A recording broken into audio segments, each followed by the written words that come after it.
Hi, I'm Mrs. Centeno. Welcome sa bahay namin dito sa Farsights Bay. Tara! Actually, ito yung unang property na na-acquire ni Ivan, who is my only son na working as OFW in Dubai. Nagustuhan niya ang property na ito in terms of location, design, and worth it na bilhin din for investment. Isa rin sa nagustuhan ng anak ko is malapit ito sa aming old house. So, madali niya kaming mapuntahan in case merong mga occasions.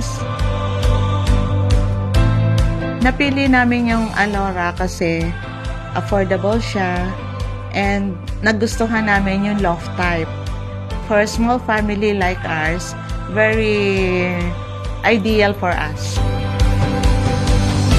Napili ni Ivan na end unit yung kunin niya kasi in preparation for expansion, kailangan meron ding parking and then yung service area mas maluwag. Every part of the house naman ay favorite ko. Despite the size of the house, yung CR yung nagustuhan ko kasi malaki yung CR. And then the living area, relaxing din and dito kami nagpapahinga while watching Netflix. Excited kami nung na-turn over yung bahay namin kasi we expected na 3 years. And then, na-turn over lang to sa amin ng 2 years na ready na for occupancy.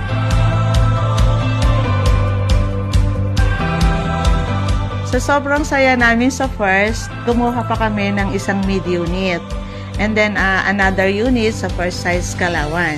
In fact, yung mga relatives ko, meron ding house dito and then meron din sa Calauan.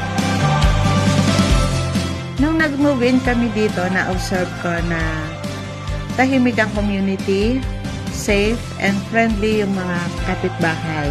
We feel this sense of belongingness.